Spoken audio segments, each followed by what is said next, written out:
తిరుమల పర్యటన రద్దు తర్వాత అధికార పార్టీపై సంచలన వ్యాఖ్యలు చేశారు జగన్మోహన్ రెడ్డి. మాజీ ముఖ్యమంత్రి అయిన తాను తిరుమల వెంకటేశ్వర స్వామిని దర్శించుకోవడానికి వెళుతుంటే అడ్డుకునే ప్రయత్నం చేశారన్నారు. ఇవాళ తిరుమల పర్యటన రద్దు చేసుకున్న అనంతరం జగన్ మీడియా సమావేశం నిర్వహించారు.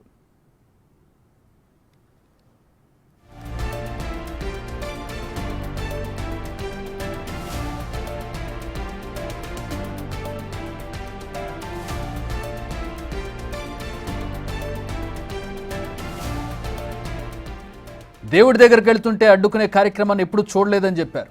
జగన్తో పాటు వెళ్లేందుకు అనుమతి లేదంటూ వైసీపీ నేతలకు నోటీసులు ఇచ్చారని దుయ్యబట్టారు. ఇది రాక్షస రాజ్యం కాదా అని ప్రశ్నించారు.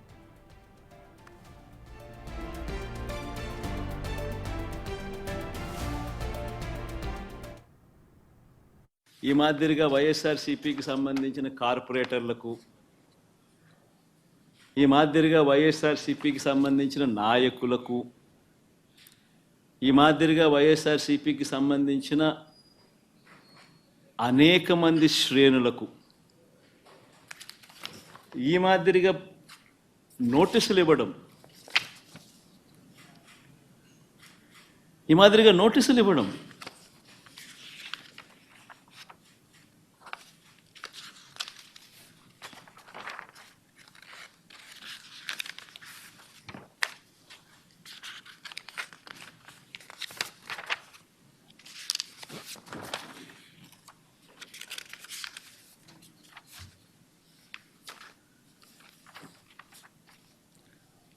నోటీసులో ఏమని రాస్తారు? మాజీ ముఖ్యమంత్రి వర్యులు వైఎస్ జగన్మోహన్ రెడ్డి గారి తిరుమల తిరుపతి సందర్శనకు సదరు కార్యక్రమానికి అనుమతి లేనందున మీ ఆధ్వర్యంలో కార్యకర్తలతో మరియు మీ సొంత వాహనాలలో బయలుదేరి తిరుపతికి చేరుకుని వారు నిర్వహించే కార్యక్రమంలో పాల్గొంటారని సమాచారం. కావున అనుమతి లేని పై తెలిపిన కార్యక్రమం అందు పాల్గొనడం చట్టరీత్యా వ్యతిరేకమని తెలియజేస్తూ ఇవ్వబడుతున్న నోటీసు.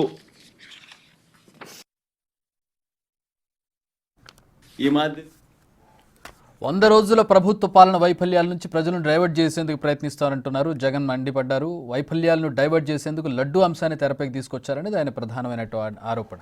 అందులో కూడా టీడీపీ తప్పులు బయటకు వస్తున్నాయని, డిక్లరేషన్ అంశాన్ని తెరపైకి తెచ్చారని దుయ్యబట్టారు. గమనించినట్లయితే తిరుపతి లడ్డూల విషయంలో తాను చెప్పినవన్నీ, చంద్రబాబు చెప్పినవన్నీ అబద్ధాలు అని ఒక్కొక్కటిగా రుజువవుతూ కనిపిస్తూ ఉన్నాయి. ఆ కనిపించే నేపథ్యంలో 100 రోజుల పాలన మీద టాపిక్ డైవర్ట్ చేస్తూ లడ్డూల టాపిక్ తీసుకొచ్చాడు.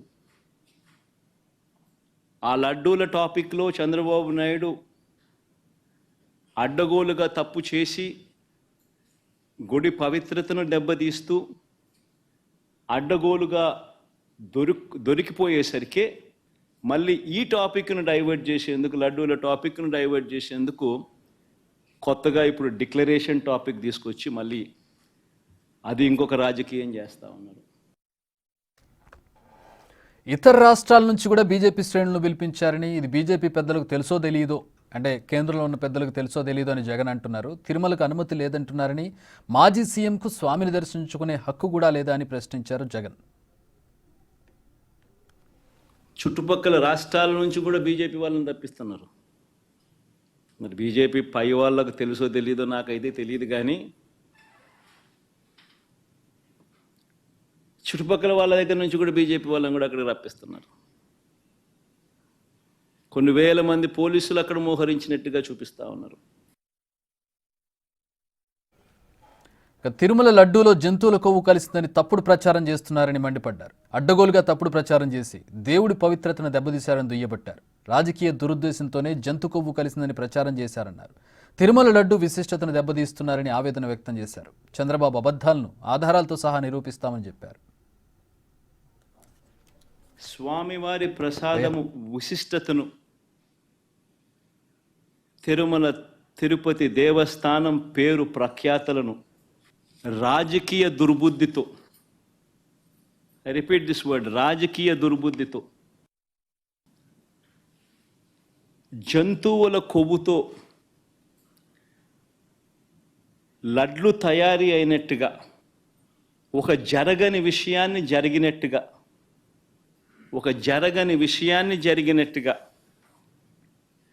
ఆ కల్తీ ప్రసాదాన్ని భక్తులు తిన్నట్టుగా, నిజంగా ఒక ముఖ్యమంత్రి స్థానంలో ఉన్న వ్యక్తి తెలిసి అబద్ధాలు ఆడుతూ, అసత్యాలు చెబుతూ, స్వామివారి పేరు ప్రఖ్యాతలను,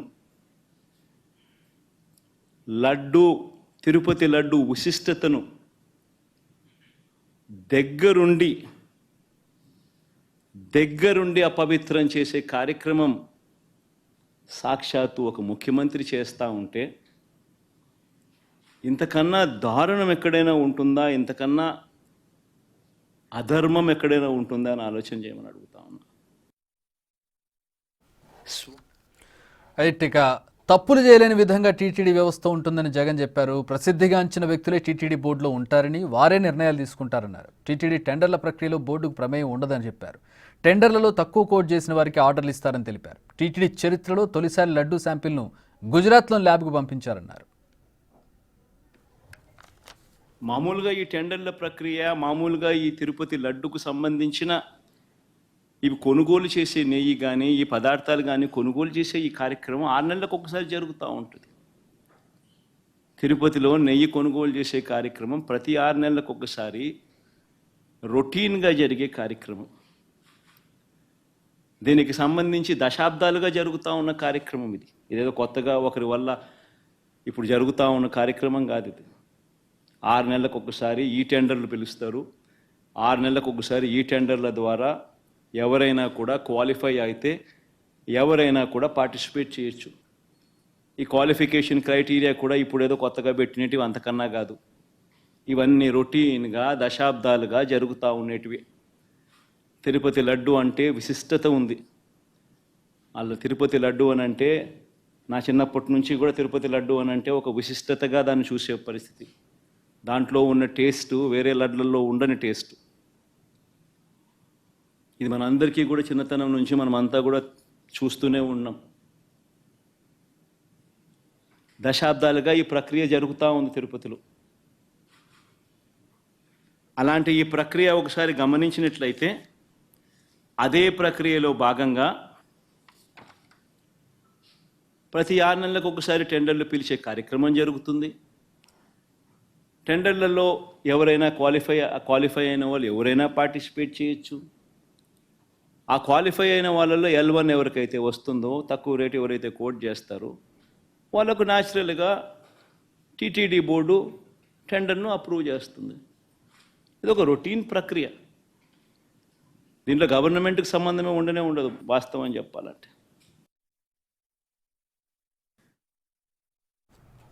ట్యాంకర్లలో వచ్చిన నెయ్యిని తిరుమలలో 3 సార్లు శాంపిళ్లను పరీక్షిస్తారని తెలిపారు. క్వాలిటీలో ఏదైనా తేడా వస్తే ట్యాంకర్లను రిజెక్ట్ చేస్తారన్నారు. గతంలో చంద్రబాబు హయాంలో ఇలా 15 సార్లు రిజెక్ట్ చేసి ట్యాంకర్లను వెనక్కి పంపించారన్నారు. తమ ప్రభుత్వ హయాంలో 18 సార్లు నాణ్యత లేని నెయ్యి ట్యాంకర్లను రిజెక్ట్ చేశామన్నారు. చంద్రబాబు ప్రభుత్వం వచ్చాక జూన్ 12 నుంచి నెయ్యి సరఫరా మొదలైందన్నారు. జూలై 6 తర్వాత వచ్చిన 4 ట్యాంకర్లు టెస్టులో ఫెయిల్ అయ్యాయన్నారు. ఆ తర్వాత ఆ ట్యాంకర్లను వెనక్కి పంపించారన్నారు. రిజెక్ట్ అయిన నెయ్యి ట్యాంకర్లను మైసూరులోని CFTRIకి పంపిస్తారన్నారు. కానీ మొదటిసారి ఈ ట్యాంకర్లను గుజరాత్లోని NDDBకి పంపించారన్నారు. అక్కడ NDDB రిపోర్ట్ వచ్చింది. సరఫరా చేస్తున్న వారికి షోకాజ్ నోటీసులు ఇచ్చారన్నారు. నెయ్యి వాడలేదని క్లియర్గా తెలుస్తున్నా చంద్రబాబు నెయ్యిని వాడినట్టు ఉద్దేశపూర్వకంగా అన్నారన్నారు. చంద్రబాబు నాయుడు గారి హయాంలో 2014 నుంచి 19 మధ్యలో 14 నుంచి 15 సార్లు చంద్రబాబు నాయుడు హయాంలో ఇలానే ట్యాంకర్లు వస్తే క్వాలిటీ లేదని రిజెక్ట్ చేశారు, వెనక్కి పంపించారు. 14 నుంచి 15 సార్లు. మంచిది. ఒక రోబస్ట్ ప్రక్రియ అన్నది ఒకటి ఉంది. తప్పులు ఎవడైనా చేయాలనుకుంటే తప్పులు చేసే అవకాశం లేని ఒక గొప్ప ప్రక్రియ ఒకటి తిరుపతిలో ప్రాక్టీస్లో ఉంది. సిమిలర్గా 2019 నుంచి 24 మధ్య వైఎస్ఆర్సీపీ రెజ్యూమ్లో కూడా 18 సార్లు ఇదే మాదిరిగానే రిజెక్ట్ చేసి వెనక్కి పంపించారు. ఇవి నేను చెప్పినటివన్నీ కూడా అక్షర సత్యాలు. ఒక గొప్ప ప్రాక్టీస్ ఒకటి ఉంది, ఒక గొప్ప ప్రొసీజర్ ఉంది. ఏ కారణాల చేత అయినా కూడా, ఏ శాంపుల్ అయినా కూడా, ఏ ట్యాంకర్ అయినా కూడా రిజెక్ట్ అయిపోతే ముందుకు కూడా పోదు, వెనక్కి పంపించేస్తారు. చంద్రబాబు నాయుడు గారి హయాంలో 2000 జూలై 23నే ఈవో రిజెక్ట్ అయిన ట్యాంకర్లో నెయ్యి వాడలేదని క్లియర్ కట్గా చెప్పారని, సెప్టెంబర్ 18న చంద్రబాబు నెయ్యిలో యానిమల్ ఫ్యాట్ కలిపారని ఆరోపించారన్నారు. సెప్టెంబర్ 19న టీడీపీ ఆఫీస్ నుంచి ఎన్డీడీబీ రిపోర్ట్ను విడుదల చేశారన్నారు. సెప్టెంబర్ 20న ఈవో మీడియాతో మాట్లాడుతూ రిజెక్ట్ అయిన ట్యాంకర్లలోని నెయ్యిని వాడలేదని ధృవీకరించారన్నారు. సెప్టెంబర్ 22న ఈవో తాను సంతకం చేసి ప్రభుత్వానికి రిపోర్ట్ ఇచ్చారన్నారు. ఈవో ఇచ్చిన కాన్ఫిడెన్షియల్ రిపోర్ట్ సెప్టెంబర్ 19న టీడీపీ వాళ్ళు రిలీజ్ చేశారన్నారు. కాన్ఫిడెన్షియల్లీ నెయ్యిని ఎన్డీడీబీ ల్యాబ్ గుజరాత్లో టెస్టులకు చేశామని, ఆ ట్యాంకర్లు వెనక్కి పంపి షోకాజ్ నోటీసులు ఇచ్చామని ప్రభుత్వానికి ఈవో రిపోర్ట్ ఇచ్చారని, కాన్ఫిడెన్షియల్ రిపోర్ట్ టీడీపీ ఆఫీసులో ఎలా విడుదల చేస్తారని ప్రశ్నించారు జగన్. సెప్టెంబర్ 22న చంద్రబాబు మళ్లీ ట్యాంకర్లు వాడారని అబద్ధాలు చెబుతున్నారన్నారు. రాజకీయ లబ్ధి కోసం చంద్రబాబు స్వామివారి ప్రసాదం తిరుమల విశిష్టతను అబద్ధాలతో తగ్గించారని మండిపడ్డారు. ఇదంతా పవిత్రత దెబ్బతీయడం కాదా అంటూ ప్రశ్నించారు. సెప్టెంబర్ 19వ తారీఖున అంటే మరుసటి రోజు తెలుగుదేశం పార్టీ ఆఫీస్లో నుంచి ఈ రిపోర్ట్ రిలీజ్ చేస్తారు. ఈ ఎన్డీడీబీ రిపోర్ట్, గుజరాత్ నుంచి వచ్చిన ఈ కాన్ఫిడెన్షియల్ రిపోర్టును తెలుగుదేశం పార్టీ ఆఫీస్ రిలీజ్ చేస్తుంది. చేసిన తర్వాత మళ్ళీ 20వ తారీఖున టీటీడీ ఈవో తాను ప్రెస్లో మాట్లాడుతూ తానేమన్నాడో ఒక్కసారి విందాం. Four tankers have been kept aside, and then they were kept aside so that they can be used when the reports come clear. But the reports unfortunately didn't come clear, and we rejected, we sent it, and then we stopped from that supply. 20వ తారీఖున మళ్ళీ reconfirm చేశాడు EO. ట్యాంకర్లలో వచ్చిన నెయ్యి